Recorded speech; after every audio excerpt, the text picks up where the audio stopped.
Hola a todos, bienvenidos al podcast en clave veterinaria de la Confederación Empresarial Veterinaria Española. Hoy es 14 de agosto, medio país está de vacaciones, pero vamos a aprovechar para repasar una de las normativas más polémicas que ha entrado en vigor en los últimos meses y que afecta a todo el sector veterinario, como es el Real Decreto 666/2023 que regula la distribución, prescripción, dispensación y uso de medicamentos veterinarios. Para hablar sobre este Real Decreto nos acompaña el presidente de CEBE, Sebastián Roger. Un bienvenido, Sebastián. Gracias. Como decía, el Real Decreto 666/2023 introdujo una serie de novedades a principios de este año 2025 que han levantado a todo el sector posicionándolo en contra de su aprobación. Para ponernos antecedentes un poco, Sebastián, primero cuéntanos un poco qué novedades ha introducido a partir de este 1 de enero de 2025 este polémico Real Decreto. Este polémico Real Decreto, como tú lo dices, no es que las haya introducido en el 2025, sino que ya se viene aplicando desde el 2023, en fecha de su publicación, en los animales que eran de producción de alimentos, o que son de producción de alimentos. El 1 de enero de 2025 entró en vigor en los animales de compañía. ¿Qué ha pasado? Bueno, pues porque el sector, que es que de repente el sector se haya enterado de que existía, no. Bueno, cosas que pasan, que los profesionales se han dado cuenta que esto les afectaría muchísimo más y además la aplicación de este Real Decreto, que lo que quiere es aplicar un reglamento europeo, lo aplica de manera incorrecta y no solo incorrecta, sino que en conclusión lo que ha hecho es mermar la capacidad de prescripción y por lo tanto de ejercer los profesionales de la veterinaria, de ejercer su trabajo como toca. El Real Decreto en sí pretende, entre otras cosas, controlar las prescripciones de una forma totalmente punitiva y totalmente con imposición, cuando el reglamento no pide esto, lo que pide es, lo que hace son recomendaciones. Luego, el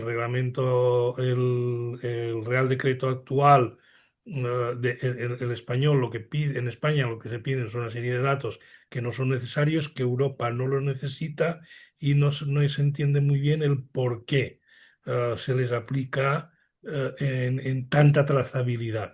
Esto cobra un poquito de sentido, no todo al 100%, en animales destinados al alimento, pero en animales de compañía que además conviven en el entorno urbano y en los hogares, no tiene absolutamente ningún sentido, porque estos animales tendrían que estar tratados desde un punto de vista de salud del hogar, ¿no?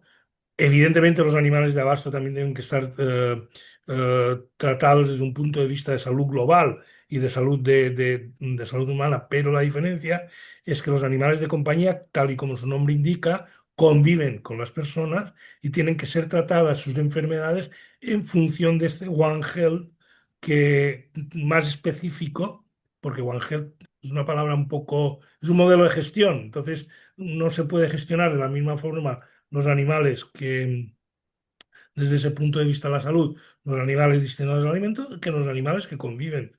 Y esto es básicamente lo que pretende, que no regula, porque no lo consigue, regular este Real Decreto. Y por eso ha causado tanto revuelo.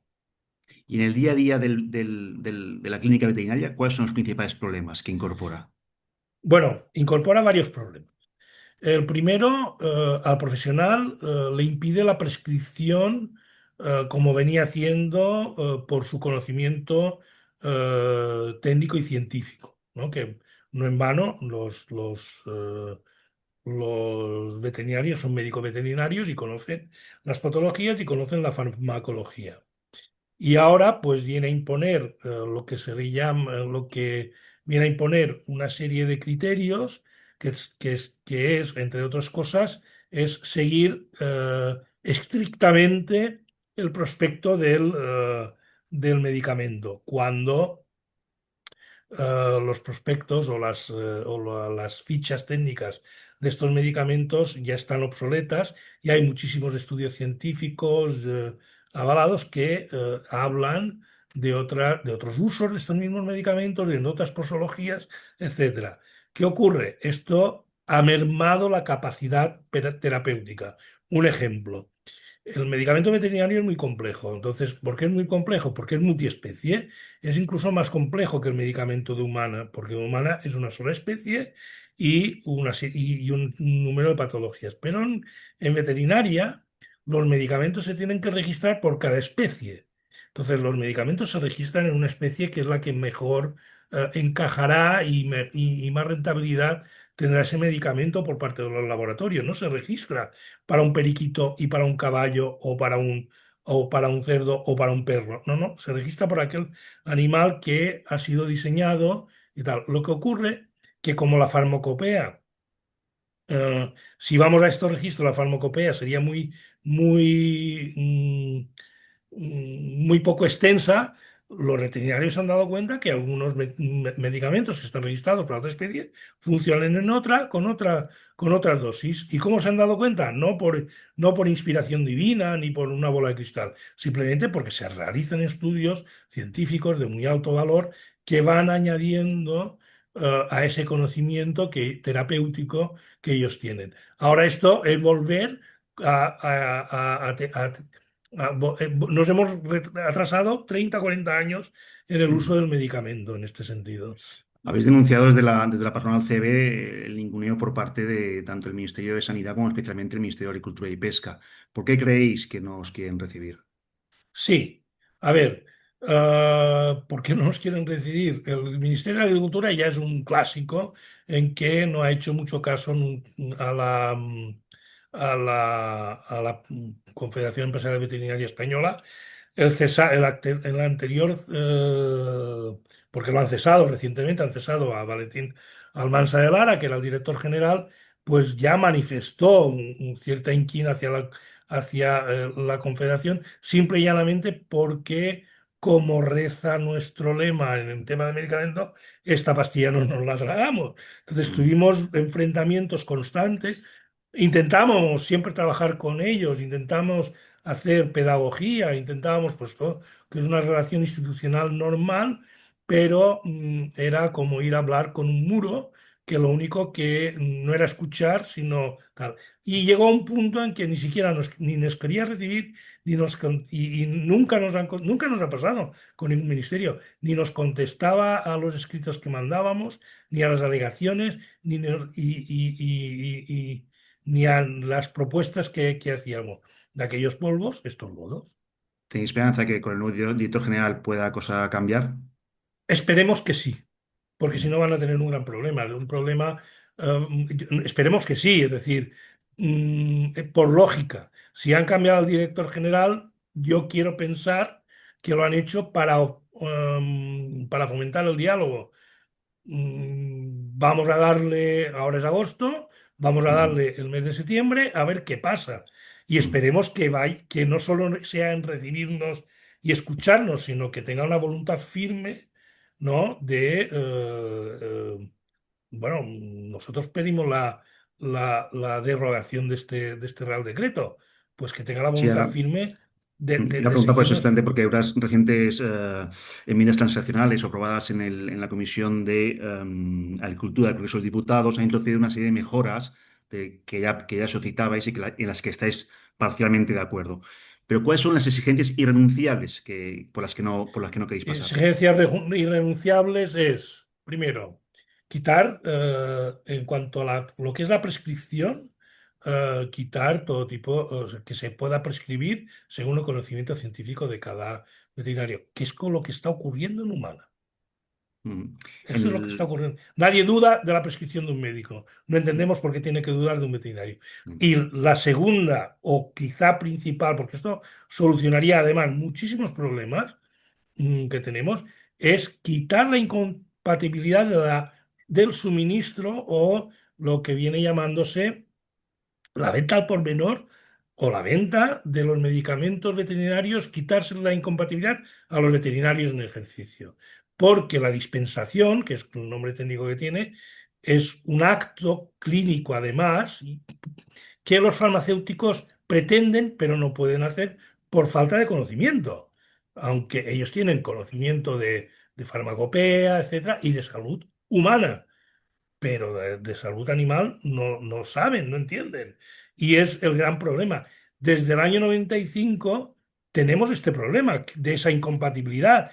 Hasta el 31 de diciembre de 2024 había un pacto no escrito de que los veterinarios estaban cediendo, cosa que a nosotros nunca nos ha gustado, esa cesión, porque provoca muchísima inseguridad jurídica, lo que es la cesión, que es una cesión porque no está definida, ¿no?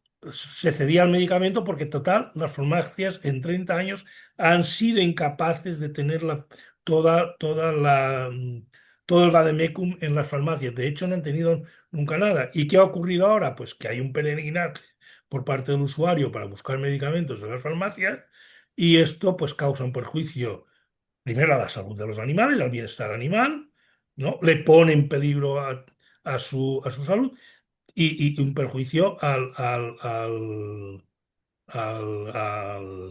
usuario. Vale. Y esa es la irrenunciable. Y por ende, esto llevaría a la derogación del 666. Habéis hecho una serie de medidas de protesta en los últimos meses, la más llamativa quizás la del pasado principios de junio, una protesta en casi toda España, de todos las sectoriales veterinarias en rechazo a este Real Decreto. Si no os hacen caso, si no se escucha al gobierno, ¿qué planteáis a futuro? Bueno, a ver, la Confederación Empresarial Veterinaria Española está integrada dentro de un comité de crisis que coordina movilizaciones. A nuestro entender y estando dentro del comité de crisis, sabemos que la intención es no paralizar, o sea, planificar, por así decirlo, una serie de movilizaciones a futuro, enseguida que veamos que esto no se mueve, porque total, la enmienda transaccional no vino a añadir mucho más, ¿no? A lo que tenemos, simplemente el tema de la cesión. Um, y luego CEBE como CEBE, nosotros pues seguiremos este tema hasta las últimas consecuencias porque hay en ciernes, hay un anteproyecto de ley de una nueva ley del medicamento y buscaremos esa eliminación de la incompatibilidad en la dispensación. Si no se consigue, pues tendremos que recurrir a la justicia y si la justicia española no nos diera la razón, pues a la justicia europea, porque es una cuestión mm, de justicia, De ¿no? sentido común. Y De al final, para sentido común, finalizar, exacto. sí, para finalizar, como presidente de la patronal CEBE y también como empresario afectado por este Real Decreto, ¿es optimista a que finalmente la Administración, el Gobierno de España se apliegue vuestras demandas? Si no la derogación, sí parcialmente o introduzca novedades que os puedan ir bien. Es que no le queda otra. Es que tiene un problema social. No le queda otra. El 48% de los hogares españoles conviven con un animal de compañía. Esto afecta al 48% de los animales. Perdón, de los hogares. Mm, y si no lo hace, tendrá un gran problema. Porque vendrá a sumar, pues, vendrá a sumar a todas aquellas cosas que desgastan un gobierno en el ejercicio, pero en un tema muchísimo más, como diría, emotivo, ¿no? El animal de compañía se ha convertido en un animal de la familia y se le trata igual que un miembro de la familia. Y ahora imaginemos que de repente el gobierno decide que a un sector de la población, de los españoles, no se le puede tratar médicamente igual que el resto. Por ejemplo, parece un poco exagerado lo que voy a decir, pero es que es igualmente absurdo lo que nos está ocurriendo. Supongamos que dijéramos, pues a los abuelos no los podemos tratar igual en la salud como al resto de la población, o a los niños, o a los que tienen un segmento entre los 40 y 50 años. Es que es absurdo. Es decir, si no lo ven, pues tendrán que entenderlo de otra forma. Es que no le queda Por más Dios, remedio, ¿eh? por Dios. Pues bien, pues muchas gracias, Sebastián Roger, presidente de la Asociación Empresarial Veterinaria Española, por tu tiempo, por tus aclaraciones y por tus reflexiones. Espero que los oyentes del podcast en clave veterinaria tengan ahora un poquito más claro el porqué del rechazo mayoritario y contundente a un Real Decreto en el que el Gobierno pues, no ha tenido de ninguna forma pues, en cuenta la opinión de los veterinarios, que son los grandes afectados, ¿no? El sector, por ese motivo, se siente de nuevo ninguneado por la Administración. Gracias de nuevo por tu tiempo, gracias a todos los que nos escuchan y Gracias. hasta el próximo rato. Venga, muchas gracias y vamos a terminar esto diciendo, esta pastilla no nos la tragamos. De acuerdo, feliz verano. Feliz verano.